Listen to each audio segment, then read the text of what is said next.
ప్రాంతీయ పార్టీలు బలంగా ఉన్న చోట జాతీయ పార్టీల సీన్ సితారే అవుతుంటుంది.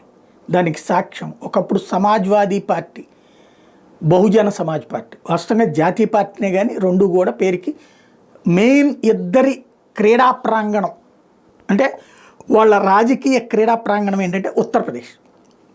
ఆ రెండు స్ట్రాంగ్గా ఉన్నంతసేపు కాంగ్రెస్ పతనం అయిపోయింది, భారతీయ జనతా పార్టీ విలవెల్లాడింది. ఎప్పుడైతే బహుజన సమాజ్ పార్టీ పక్కకి వెళ్ళడం ప్రారంభించిందో నిదానంగా భారతీయ జనతా పార్టీ పుంజుకుంటే వాళ్ళ అధికారంలో ఉంటే ఒక ప్రాంతీయ పార్టీ, ఒక జాతీయ పార్టీ, ఇంకో జాతీయ పార్టీ పక్కకి వెళ్ళిపోయింది. అట్లాగే ఇంతకుముందు ఇప్పటికి కూడా తమిళనాడులో ఏఐఏడిఎంకే డిఎంకే రెండు ప్రాంతీయ పార్టీల మధ్య జాతీయ పార్టీలు కాంగ్రెస్ బీజేపీ అటొకవైపు ఇటొకవైపు ఉండాల్సి వచ్చింది, కానీ సెట్ కాల్.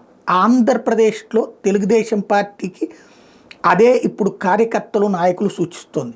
జగన్ని కొడదాం, జగన్ని ఓడగొడదాం, కానీ జగన్ని శాంతం నాశనం చేస్తే ఆ ప్లేస్లో పవన్ వస్తాడు, ఆ ప్లేస్లో భారతీయ జనతా పార్టీ ఆక్యుపై చేసుకుంటుంది. పవన్ ద్వారా ఆ తర్వాత బలోపేతం చేసుకుని ఆ తర్వాత బీజేపీలకు విలీనం చేసేసుకుని జనసేనని టోటల్గా కథలు నడిపిస్తారు. అప్పుడు బీజేపీతో పోరాటం అంటే మనకు సమస్య అవుతుంది. ఎందుకంటే మనం కాంగ్రెస్ని ఏమి నెత్తిన పెట్టుకోలేము, కాంగ్రెస్ నెత్తిన పెట్టుకున్న ఆంధ్ర ప్రజలు అంగీకరించరు.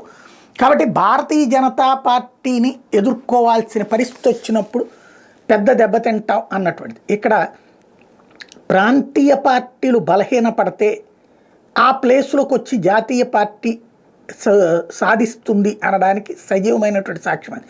మహారాష్ట్రలో శివసేన వర్సెస్ ఎన్సిపి ఇట్లాగ ఉన్నప్పుడు బాగానే ఉంది. ఈ రెండు అటు కాంగ్రెస్ ఇటు బీజేపీలతో కలిసిన తర్వాత రెండు పార్టీలు చంకనాగిపోయినటువంటి పరిస్థితి. ఇప్పుడు అలాగ ఏం చెయ్యాలి అంటే అడుగు ముందుకేయాలంటే భయం, అడుగు వెనక్కేయాలంటే భయం. ప్రస్తుతం అయితే వైఎస్ఆర్ కాంగ్రెస్ పార్టీ నాశనం కావాలని కోరుకునేటటువంటి తెలుగుదేశం పార్టీ ఆ ప్లేస్ బీజేపీ ఆక్యుపై చేసుకోవాలనుకోదు, ఆ ప్లేస్ జనసేన ఆక్యుపై చేసుకోవాలనుకోదు. కాబట్టి వ్యూహం ఎలా ముందుకెళ్ళాలి అన్నది మల్లగొల్లాలు పడుతోంది.